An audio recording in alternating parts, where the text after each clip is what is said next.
Espace TV, le 22h.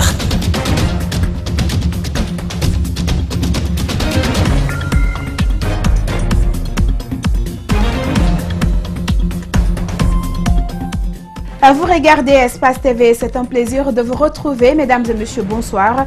Et tout de suite, les titres de cette édition d'information. Lancement ce mercredi des premières épreuves du certificat d'études primaires CEP sur toute l'étendue du territoire national et durant 3 jours. Ces tout petits aborderont plusieurs sujets. Affaire accident mortel de Matoto, les 3 proches du principal suspect ont été déférés à la maison centrale de Conakry. Le directeur général de la radio privée Tamata fait partie des personnes arrêtées. Mohamed Djoula est celui qui avait remis les clés de la voiture à Ibrahima Souri Kamara. Et puis Diaray Baldé, la jeune étudiante détenue depuis 8 mois à la maison centrale, vient d'être libérée provisoirement. Elle est placée sous contrôle judiciaire en attendant son accouchement. Le procès pour braquage à main armée. Encore une fois, bonsoir. Lancement ce mercredi de l'examen d'entrée en 7e année sur toute l'étendue du territoire national. Les plus petits ont débuté par l'épreuve de rédaction et de la géographie. Ce concours qui a débuté ce lundi prendra fin le vendredi 22 juin. Mais d'ici là, retour sur l'atmosphère qui prévalait ce matin au centre d'examen Aïchaba de Matoto. Mamadou Saliouba et Aboubakar Din Kamara. À Aïchaba ce matin, tout est calme. Aucun candidat ne déambule dans la cour. Tous sont installés dans leur salle d'examen. Le silence avec un peu d'anxiété. Oui, mon cœur bat. Il y a un peu peur quand même. À cet instant, le tableau est tout noir. Le silence persiste.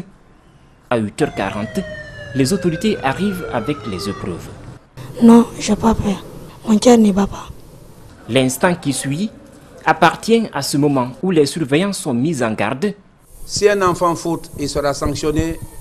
Et si un enseignant fautait, je ne dis pas faute, mais s'il fautait, si jamais il arrivait à fauter, il serait sévèrement sanctionné. Où cette candidate procède à l'ouverture des épreuves. C'est en 2018, il est Conakry, profil enseignement général, DCE Matoto, épreuve rédaction, horaire 9h00 10h30, durée 1h30 minutes. Au programme, rédaction géographie. 479 candidats tournent leur page dans ce centre, 2 surveillants par salle, des infirmières pour les cas de maladie et des gendarmes pour donner de bons cadres à la nation. Dans les communes de Dixine et de Ratoma, cette première journée de l'examen d'entrée en 7e s'est très bien déroulée selon les encadreurs. Aucune fraude n'a été signalée et les sujets étaient abordables, disent les candidats. Malik Shangana Kamara, reportage. Ce mercredi, dans les centres d'examen, c'est le silence et le sérieux qui y règnent. Au centre du lycée équipé, comme ailleurs, après la montée des couleurs, les candidats au nombre de 368 ont été installés un par banc dans les salles. Au total, 26 surveillants veillent au grain et aucune anomalie n'a été signalée, rassure le chef de centre. Les épreuves se sont déroulées dans de très bonnes conditions. C'est à la portée des enfants, ils ont dit que c'est dans leur programme. On n'a pas rencontré de difficultés pour le moment. Cette première journée a été consacrée aux épreuves de rédaction et de géographie. Chaque candidat ne compte que sur son propre effort. Les maths, c'était facile. Nous les remercions pour ça quand même. C'était très bon. Était la surveillance? C'était très bon. Dans la commune de Dixine, ce sont les mêmes réalités. Elle a présenté 3071 candidats, dont 2008 filles. Le directeur communal de l'éducation, lui, se réjouit du bon déroulement des épreuves. De façon générale, tout s'est bien déroulé. Il n'y a pas eu de fausses notes. Très sincèrement. À 8h45, la délégation était avec nous. Nous sommes allés à l'école primaire de Dixine Centre 1 où on a lancé les épreuves. À 9h00, les épreuves ont commencé. Quant au chef de centre du collège Saïfoulaye, Il appelle les parents d'élèves à la sérénité jusqu'à la fin des épreuves. Je voudrais profiter de cette occasion pour lancer un appel à tous les parents d'être sereins et surtout d'être calmes. Parce que seule la sérénité et le calme peuvent nous permettre d'avoir un bon résultat. Dans les centres sillonnés, des agents de santé sont présents. Les tables garnies de produits pharmaceutiques. Leur rôle, s'occuper des candidats qui auront des malaises pour qu'ils puissent continuer l'examen. Et plus loin à Boké, ce sont au total 8485 candidats de l'enseignement général et du franco-arabe qui ont affronté cette évaluation nationale de fin d'année. Fodomar Kamara et Salifou Lifosissé. C'est aux environs de 9 heures que l'enveloppe de la première épreuve de rédaction a été ouverte dans la salle 5 du centre Filira de Boké, en présence des autorités locales. Ici, ils sont 250 au total, repartis dans 9 salles, encadrées par 18 surveillants. Après le lancement du sujet de rédaction, le secrétaire général chargé des collectivités décentralisées a prodigué des sages conseils aux candidats, allant dans le sens du bon déroulement de cet examen à Boké. Le message que nous avons à lancer à l'endroit de nos enfants, de nos fils, c'est que nos vœux les accompagnent. C'est le premier message. Le deuxième message, ils ont supporté une année de souffrance en train de préparer ces examens. Nous voulons que ces examens les portent beaucoup de bonheur et beaucoup de réussite. C'est cet appel que nous avons à lancer à nos enfants ce matin. Pour le délégué national, Fabien Camara, la tolérance zéro est de mise pour les enseignants, mais aussi pour les candidats, afin de respecter la consigne édictée par le département en charge de l'éducation nationale. Aux enseignants de respecter le code qui régit les examens en Guinée, et moi, en ma qualité de délégué national, j'y veillerai. Tolérance zéro est pour les candidats qui vont essayer de frauder et pour les surveillants qui vont leur donner l'occasion de frauder. De la commune urbaine en passant par les autres collectivités de la préfecture, les centres ont été visités par l'équipe d'Ahmad Souma, directeur préfectoral de l'éducation par intérim. Dans les différents centres, tout se passe très bien. Et on souhaite que les meilleurs candidats soient admis à cet examen. Parce que nous ne voulons pas que les cancres soient admis et que les meilleurs soient brimés. Pour cette candidate, le sujet de cette première journée était abordable. Les sujets de relation, non, ils sont très bons d'abord. Je vais écrire très bien et je vais lire encore très bien. Le sujet était à notre niveau. Au compte de cette première journée, aucune anomalie n'a été constatée dans les 303 salles choisies pour la circonstance. Affaire accident mortel de Matoto, les 3 proches du principal suspect recherché ont été déférés ce mercredi à la maison centrale de Conakry. Et parmi eux figure le directeur général de la radio Tamata FM, Mohamed Youla. Selon la police, la responsabilité civile lui est imputable pour avoir remis les clés de son véhicule à l'auteur de l'accident.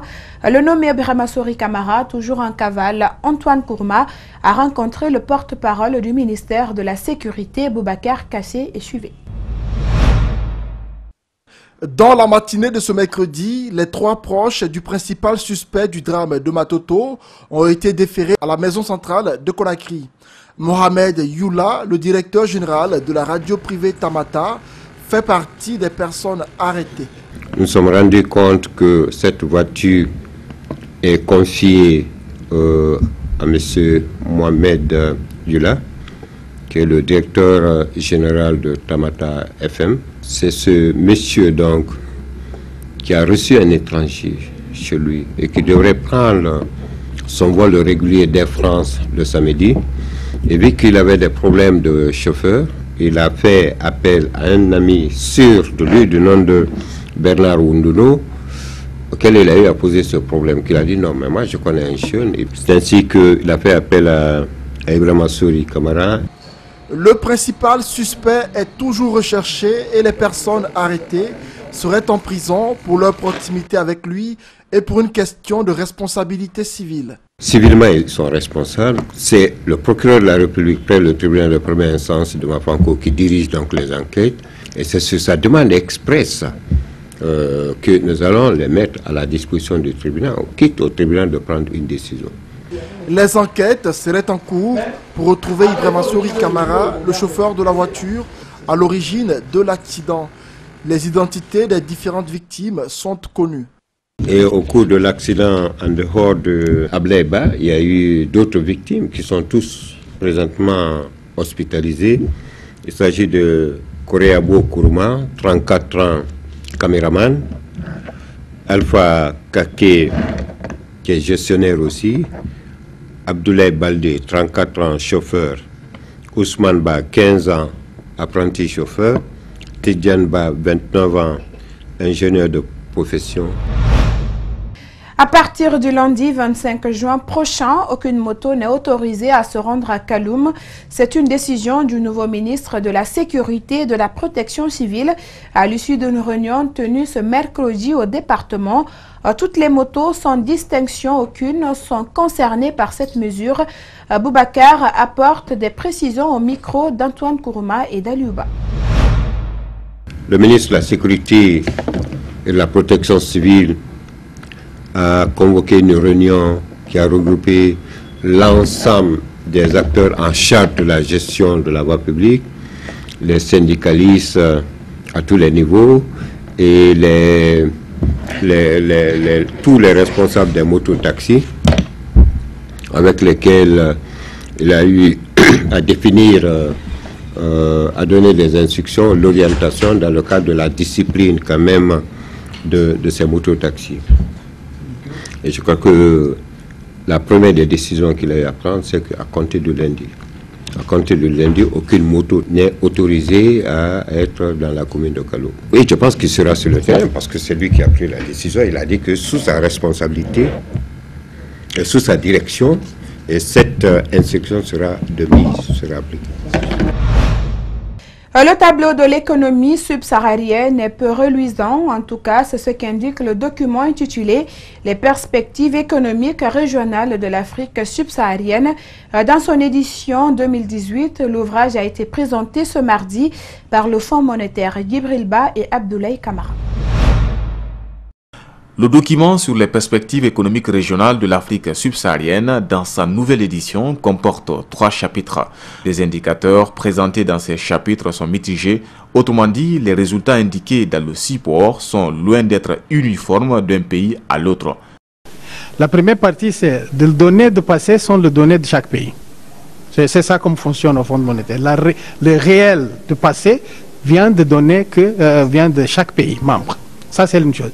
L'autre chose, c'est la projection du futur dépend de chaque modèle, de chaque institution qui fait des projections sur le futur. Ce n'est pas seulement l'FMI qui fait des projections sur le futur. Il y a l'FMI, il y a la Banque mondiale, il y a la BAD, OECD, tout ça. Le diagnostic posé montre que les États au sud du Sahara doivent réellement s'impliquer davantage dans les réformes macroéconomiques à l'aide des instruments adaptés, affirme le gouverneur de la Banque centrale. De mobiliser autant que possible les ressources au niveau intérieur pour financer le développement.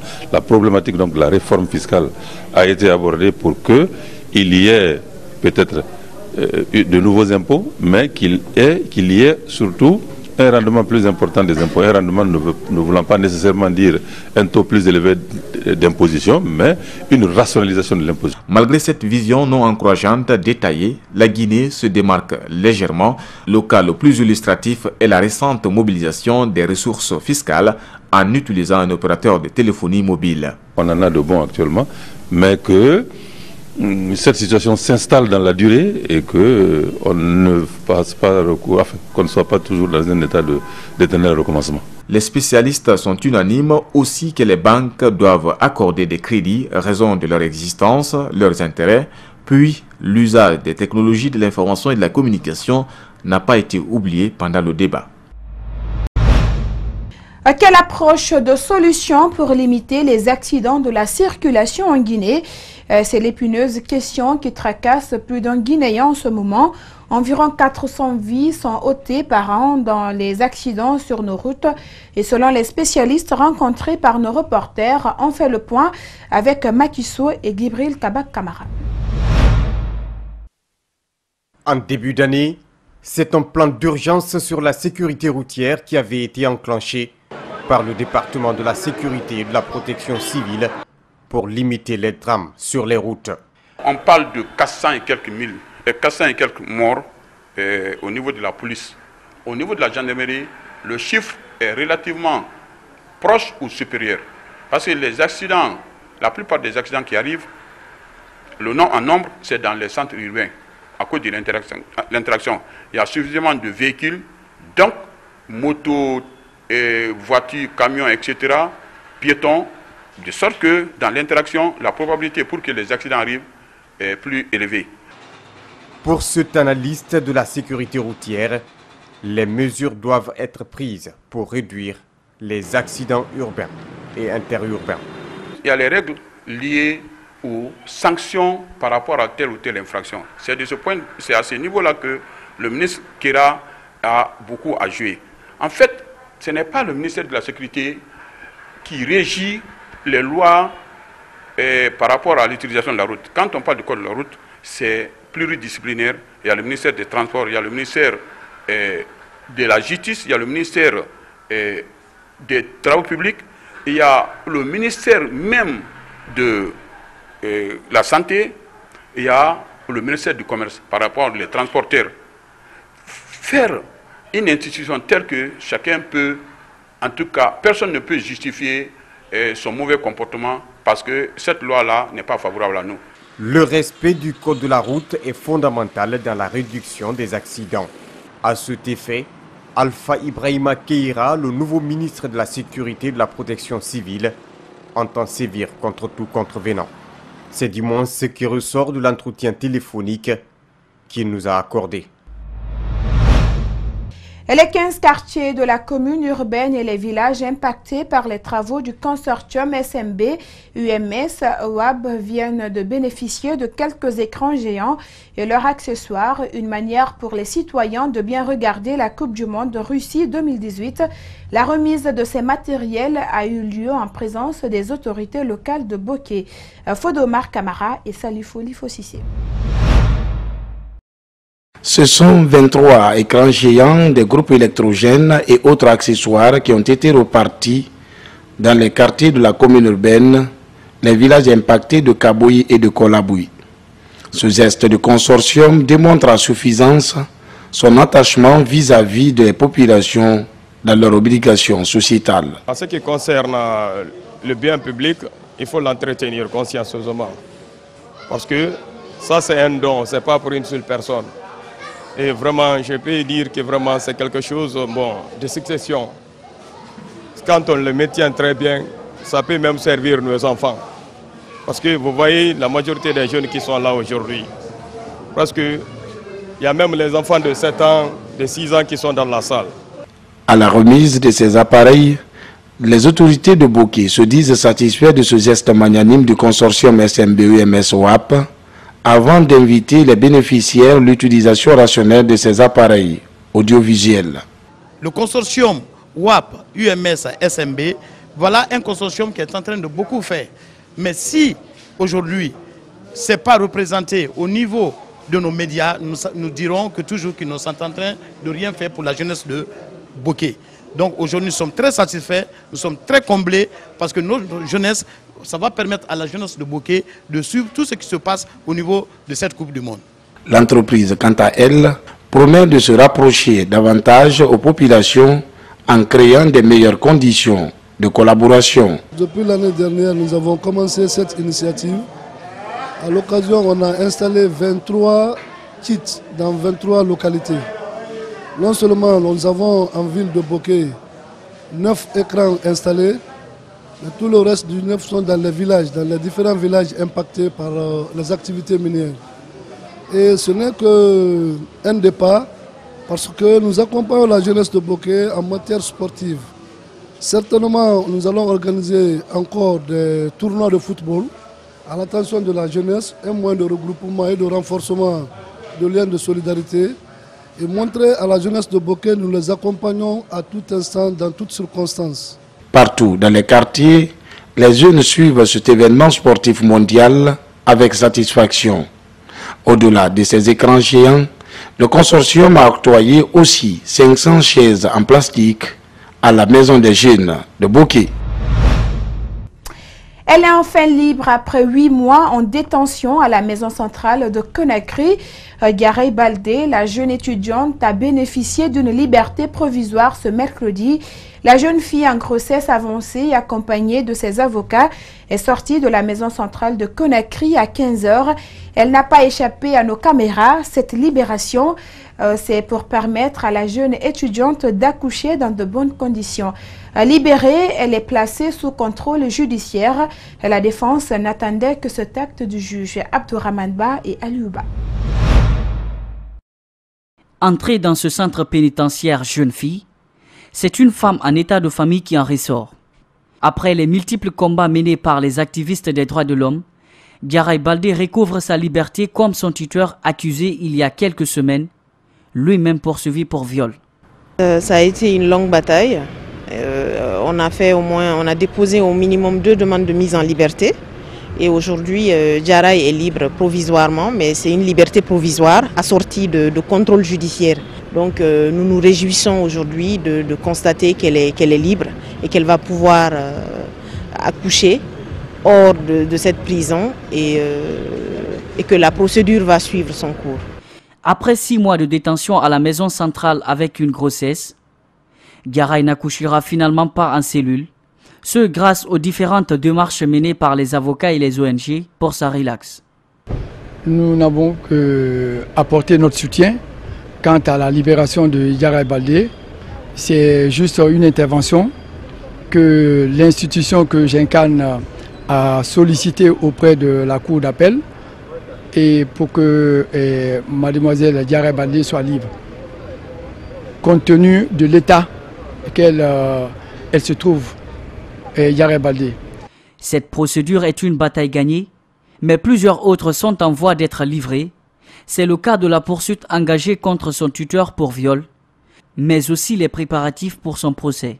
L'autre étape, c'est d'obtenir l'arrêt de la chambre de contrôle de l'instruction qui va permettre à Garay d'être jugée pour les faits dont elle est reprochée. Après que Garay et son tuteur aient tous bénéficié d'une mise en liberté provisoire, les prochaines batailles judiciaires vont se poursuivre devant les tribunaux. Dernière remise de la promo Orange Money lancée pour le Ramadan depuis le 15 mai 2018. Ce mardi, près d'une centaine d'abonnés ont reçu individuellement un bon d'achat de 500 000 francs guinéens chez Orange Guinée. Publié reportage signé Oumounetou Sidibé et Aboubakar Din Kamara. La promo a pris fin le 15 juin. Elle concernait spécialement le service Orange Money ouvert à tous. Les critères de participation sont simples, rappelle Aminata Somparé qui s'occupe de tout ce qui est fidélisation Orange Money. Donc ça concerne Orange Money. Tout ce que le client devait faire, c'était d'activer un code qui était le dièse 147 dièse ou étoile 147 dièse et faire un retrait de son compte Orange Money. Il pouvait faire un retrait minimum de 10 000 à 10 millions pour faire partie de la base de tirage. Du sourire aux lèvres, cette gagnante remercie la société de téléphonie mobile Orange Guinée pour la joie qu'elle ne cesse de procurer à ses abonnés. Je suis vraiment contente, C'est pas facile quand même, hein. Mais j'avais pas cru du tout. Quand on m'a appelé, j'ai appelé le service clientèle et on m'a confirmé. Je suis là maintenant. J'ai confiance. Très heureux aussi, Ali Traoré demande à la population de faire confiance à Orange Guinée qui, selon lui, contribue au développement du pays. Donc j'encouragerai les gens de jouer, puisque je viens de réaliser, c'est une réalité. C'est une réalité et j'encourage tout le monde de jouer. C'est une réalité. Les gens qui disent que ce sont des arnaqueurs, c'est pas vrai. Il s'agit de ce numéro 624 44 44 44 44. Si ce numéro vous appelle, mettez-vous en tête que vous faites parmi les gagnants. J'ai dit Orange est le meilleur réseau. Au total, 300 abonnés sont récompensés par cette promo partout en Guinée. Ils repartent chacun avec un bon d'achat de 500 000 francs guinéens. La banque UBA vient de lancer une intelligence artificielle appelée Léo. Cette révolution permet aux internautes d'accéder à beaucoup de services à UBA, notamment créer un compte bancaire, régler une facture sans se déplacer, le tout avec une garantie de sécurité. Et c'est gratuit. Mamadou Kalisso et Mamadou Aliouba signent ce reportage. Léo est une intelligence artificielle créée par la banque UBA. Avec Léo, vous pouvez faire une demande de chèque, opposition, confirmation ou bloquer un chèque. Ce service est accessible à tout internaute ayant un compte Facebook ou Messenger. Dès qu'il ajoute Léo, il commence la conversation. Il peut faire la consultation de solde, il peut faire l'extraction des relevés, il peut également ouvrir son compte sur Léo. Et bien mieux, il peut aussi faire des transferts d'argent via Léo. C'est une intelligence artificielle avec qui il interagit. Il interagit avec Léo et Léo lui le guide du début à la fin de chaque opération. Les services de Léo sont gratuits. Selon les concepteurs, toutes les dispositions sécuritaires sont prises pour protéger les utilisateurs. Vous pouvez vous identifier par un simple PIN, vous pouvez vous identifier encore avec un PIN et un niveau de sécurité avancé qu'on appelle le SecurePass. Ces clients de la banque UBA viennent de faire une démonstration. Ils se disent satisfaits de ces produits essentiellement africains. C'est très intéressant parce que, c'est une plateforme qui est développée par les Africains pour les Africains, donc c'est déjà très bien. Et elle est très consensuelle puisque j'ai eu l'occasion de la tester à travers Facebook et également à travers l'application qu'on peut charger sur le Play Store. Pour les concepteurs, Léo symbolise le pouvoir et l'espoir. Ce service permet également aux internautes de s'informer sur la Coupe du Monde qui se déroule actuellement en Russie. C'est le premier, pas seulement en Guinée, mais partout en Afrique. C'est la première. Je peux vous assurer sans aucun doute, chers clients et partenaires, que l'arrivée de Léo sera pleine de découvertes et va révolutionner la manière d'effectuer des transactions bancaires. Le groupe MTN Guinée a procédé ce matin au lancement de sa plus vaste campagne d'investissement social en faveur de la jeunesse guinéenne et l'objectif est de réaliser des activités afin de participer au développement des localités dans lesquelles elle est utilisée. C'est un public reportage de Mariam Fodé Camara et de Yacouba Traoré. Le groupe MTN Guinée consacre chaque mois de juin à la réalisation de sa campagne d'investissement social appelée 21 jours d'implication sociale. Cet acte est réalisé depuis maintenant 12 ans. Le thème retenu cette année est l'éducation, le renforcement des capacités des jeunes. Une manière de participer à l'autonomisation des jeunes dont l'âge varie entre 15 et 24 ans. Que nous mettons l'accent sur l'autonomisation de la jeunesse à travers le digital. Encore une fois, comme vous le constatez aujourd'hui, le digital est en train d'entrer, encore une fois, dans nos pratiques, dans notre quotidien. Alors, qu'est-ce qu'il faut? La jeunesse étant accrochée à ce digital, nous trouvons à travers le digital aujourd'hui un créneau essentiel et important à travers lequel on peut amener la jeunesse à s'autonomiser.